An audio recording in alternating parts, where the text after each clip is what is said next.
기운 차리게 만들어주는 음식도 체질마다 다릅니다. 목양체질, 모금체질은 최고의 보약입니다. 금양체질과 금음체질 같은 경우는 가장 빠르게 기운을 채워줍니다. 여기서 한 가지 주의할 게 있습니다.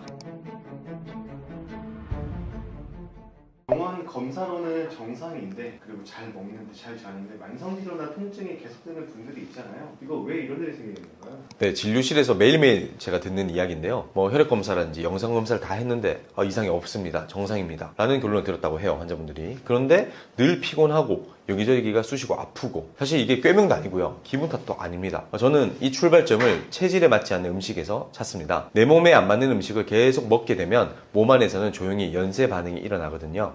여기에 대해서 제가 순서대로 풀어드리도록 하겠습니다. 첫 번째, 장누수 증후군이 발생합니다. 나의 체질에 맞지 않는 음식을 계속 섭취를 하게 되버리면 장 점막을 계속 자극을 하게 돼요. 그러다 보면 장벽이 미세하게 틈이 발생하게 되고 헐거워지게 됩니다. 이 틈으로 소화가 덜 된 음식물이나 엔도톡신이라고 제가 얘기를 하는데, 독소라든지 아니면은 미생물이라든지 이런 것들이 몸 안으로 들어가게 되어 있습니다. 이를 장이 샌다라고 해서 새는 장증후군 또는 장누수 증후군이라고 부르게 되거든요. 이 장누수 증후군이 많은 질환을 일으키는 질환의 출발점이 됩니다. 두 번째, 히스타민 증후군입니다. 이렇게 장누수 증후군에 의해서 들어온 물질들이 염증을 일으키면서 몸속 히스타민 농도가 올라가게 되거든요. 그리고 히스타민이 높아지게 돼버리면 가려움, 둔거림, 두통, 만성 피로 같은 설명 안 되는 여러 가지 증상들이 줄줄이 나타나게 되어 있습니다. 세 번째, 부신피로 증후군입니다. 이렇게 히스타민 신드롬이라든지 장누수 증후군이 오래 지속이 되다 보면 스트레스 호르몬을 만들어내거나 염증 호르몬을 만들어내는 부신이 지치게 됩니다. 부신에서 생산하는 코르티졸이 원래 염증을 억제를 하고 히스타민을 억제를 해주게 되는데, 이게 고갈되면 피로가 만성적으로 굳어지게 되는 것이고 여러 가지 증상들이 계속 나타나게 되는 것이죠. 마지막 네 번째, 불연성 갑상선 기능 저하, 갑상선 기능 저하 증후군이라고 표현하기도 하는데요. 불연성 갑상선 기능 저하증이 무엇이냐면, 갑상선 호르몬 수치는 정상인데도 불구하고 우리 몸에서는 갑상선 호르몬을 제대로 쓰지 못하는 그런 상황을 이야기를 하는 거예요. 간과 장, 부신이 지치게 돼버리면 이렇게 불연성 갑상선 기능 저하증이 생기게 되거든요. 이러면 늘 몸이 춥고 무겁고 피로하고 살이 찌게 됩니다. 하지만 혈액검사상에서는 정상으로 찍히게 되는 거예요. 이 네 가지가 사실은 하나로 연결된 도미노입니다. 그리고 이 첫 도미노를 딱 건드리는 게 바로 나의 팔체질에 안 맞는 음식의 반복적인 섭취라는 거죠. 같은 피로와 같은 통증도 체질에 따라서 다르게 나타날 수 있나요? 맞습니다. 똑같이 피곤하다라고 말씀을 하시는데요, 팔체질별로 체질마다 결이 다릅니다. 가령 목양체질과 모금체질, 이분들은 부종이 많이 생겨요. 몸이 무겁고 찌뿌둥한 이런 피로를 많이 호소를 하게 됩니다.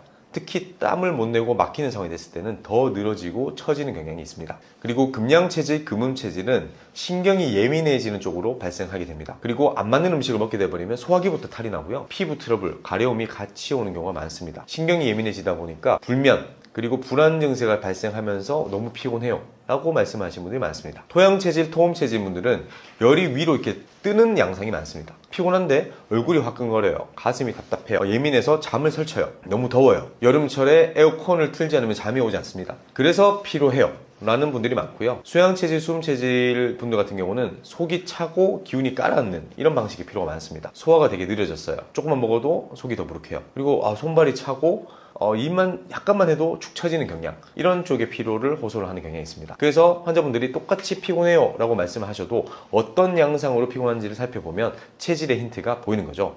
통증도 마찬가지입니다. 체질에 맞지 않는 음식을 먹게 되버리면 염증 물질이 발생하게 되고, 이것이 관절과 근육 어디서 어떻게 터지느냐, 이건 아무도 알 수가 없는 거거든요. 그래서 체질마다 다 다르게 나타난다 라고 생각하시면 될 것 같아요. 체온을 올리면 면역력이 좋아진다는 말이 있잖아요. 이거는 어떻게 생각하시나요? 이게 굉장히 정말 중요한 질문인데요. 체온을 1도 올리면 면역력이 올라간다, 사우나 같은 경우는 누구에게나 좋다, 반신욕은 누구에게나 좋다, 이런 말씀들을 많이 들으셨을 거예요. 그런데 결론부터 말씀드리자면 누구에게나 좋은 것이 아닙니다. 대표적인 게 사우나죠. 목체질은 땀을 내야 컨디션이 살아나는 체질입니다. 그래서 이분들은 체온을 1도 올리는 게 되게 도움이 많이 됩니다. 사우나, 찜질이 정말 잘 맞습니다. 조금만 움직여도 숨이 차는 분들인데요, 의도적으로 땀을 빼주면 몸이 굉장히 가벼워집니다. 그런데 금체질이나 수체질은 정반대입니다. 이분들은 사우나에서 땀을 빼게 돼버리면 개운하기는커녕 어지럽고 기운이 쭉 빠질 수가 있어요. 그래서 이런 특히 금양체질, 금음체질 같은 분들은 도리어 시원한 물로 샤워를 하거나 냉수욕을 하는 게 오히려 면역력을 더 높일 수 있는 그런 지름길이거든요. 그래서 따뜻하게가 무조건 좋다가 아니라 내 체질이 땀을 내야 하는 쪽인지 또는 열을 식혀야 하는 쪽인지를 먼저 알아야 되는 겁니다. 사우나에서 어지러웠던 경험 또는 반신욕하고 난 다음에 컨디션이 더 무너졌던 경험, 괜히 그런 게 아닙니다. 내 몸이 보냈던 체질 신호였던 거죠. 피곤하거나 몸이 무거울 때 체질별로 도움이 되는 음식이 있을까요? 기운 차리게 만들어주는 음식도 체질마다 다릅니다. 일단 목양체질, 모금체질은 소고기가 최고의 보약입니다. 여기에 무, 당근, 마, 비트, 도라지, 더덕 같은 뿌리 채소를 곁들이면 에너지가 차오르게 되죠. 금양체질과 금음체질 같은 경우는 생선류라든지 아니면 전복, 조개, 새우, 바다장어 같은 해산물이 가장 빠르게 기운을 채워줍니다. 피곤할 때는 고기 말고 바다 쪽으로 가시는 게 맞는 그런 분들이죠. 토양체질과 토음체질 같은 경우는 몸에 열이 많은 편이기 때문에 열을 식혀주는 쪽이 회복에 도움이 됩니다. 그래서 돼지고기가 굉장히 잘 맞고요. 보리나 오이 같은 시원한 성질 음식이 도움이 됩니다. 수양체질과 수음체질은 따뜻하게 데워주는 음식이 보약입니다. 대표 중에 삼계탕이 있잖아요. 닭고기, 생강, 대추, 꿀 같은 따뜻한 성질의 음식이 처져 있는 기운을 끌어올려줄 수가 있습니다. 여기서 한 가지 주의할 게 있습니다. 흔히 피곤하면 홍삼을 챙기시는 분들이 많고요. 녹용을 챙기시는 분들이 많은데 홍삼은 수체질 그리고 목양체질에게는 좋지만 금체질이나 토체질에게는 굉장히 부담이 됩니다. 녹용도 마찬가지로 목양체질, 모금체질에게는 굉장히 보약이지만 금양체질, 금음체질 그리고 토양, 토음체질에게는 굉장한 부담이 될 수가 있으니까요.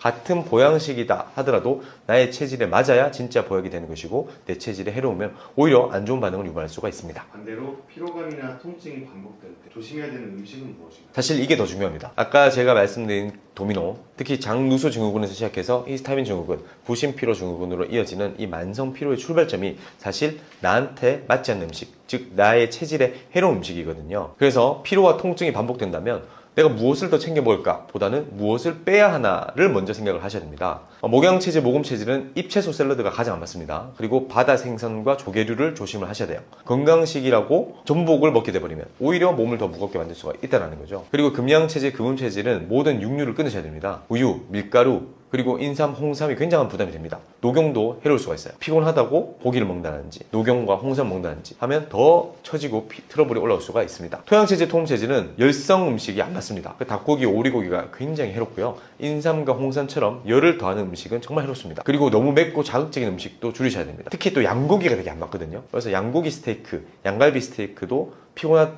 때 드시면 도리어 문제가 생길 수가 있습니다. 수양체질과 수음체질은 찬 음식이 안 맞습니다. 고기 종류 중에서는 돼지고기가 정말 안 맞는 체질이거든요. 그리고 보리로 만든 맥주 아니면 팥빙수처럼 속을 차게 하는 음식이 정말 안 맞습니다. 차가운 게 들어가면 가뜩이나 느린 소화가 더 처지게 되고요. 가뜩이나 저하되어 있는 어떤 갑상선 기능이 더 떨어질 수가 있습니다. 정리를 하자면 반복되는 피로와 통증 뒤에는 내 체질에 맞지 않는 음식이 숨어있는 경우가 정말 많습니다. 이 해로운 음식을 찾아서 빼주는 것만으로도 몸이 한결 가벼워지는 분들이 많아요. 나의 체질에 뭐가 맞고 뭐가 안 맞는지는 제 책인 체질혁명의 체질별로 다 정리를 해뒀으니까요. 한번 확인해 보시길 권장합니다. 오늘 제가 드렸던 이야기 딱 한 줄로 정리하자면 이겁니다. 남들에게 좋은 음식이 나한테도 좋은 건 아니다. 세상에 좋다는 음식, 건강법은 정말 넘쳐나지 않습니까? 하지만 정작 나한테 맞는 게 무엇인지는 아무도 알려주지 않습니다. 이걸 찾는 열쇠가 바로 팔체질입니다. 저는 지난 16년 동안 8만 명이 넘는 환자분들을 팔체질로 직접 진료하면서 이 체질에게는 이게 맞고 이건 안 맞더라 라고 하는 임상 데이터를 꾸준히 쌓아왔습니다. 16년의 기록을 일반 독자분들도 쉽게 보실 수 있도록 한 권에 정리한 책이 바로 이번에 나온 제 책인 체질혁명입니다. 나의 체질을 스스로 찾는 자가진단법부터 체질별로 무엇을 먹고 무엇을 피해야 하는지 음식표까지 다 담았습니다. 그리고 체질로 추정되거나 확진된 대표적인 연예인 사례들도 많이 실었기 때문에 좀 재밌게 보실 수가 있을 것 같아요. 그리고 중요한 건 이 점인데요. 책을 사시면 제가 직접 제작한 AI 체질 진단 분석 툴도 무료로 써보실 수가 있습니다. 그래서 병원에 오시기 전에 또는 한의원에 오시기 전에 집에서 가볍게 나는 어떤 체질 쪽일까를 스스로 추론해 볼 수 있는 그런 유용한 도구입니다. 그리고 더 깊이 있는 팔체질 이야기는 저의 유튜브 채널 체질닥터에서 계속 풀어가고 있으니까요. 제 유튜브 채널도 구독해 주시면 많은 도움이 되실 것 같습니다. 연예인 체질 분석부터 체질별 건강 꿀팁까지 재밌게 보실 수가 있습니다. 영상 고정 댓글에 체질혁명 책 링크랑 제 유튜브인 체질닥터 채널 링크도 걸어두겠습니다. 고정 댓글 눌러서 들어가 보시면 바로 만나실 수가 있습니다. 여러분, 더 이상 남들은 다 하는데 나만 안 되는 다이어트, 남들에게는 정말 좋은데 나에게만 효과 없는 건강법에 지치지 마시고요. 답은 내 몸 안에, 내 체질 안에 있습니다. 지금까지 체질혁명의 저자 한의사 박철진 원장이었습니다. 감사합니다.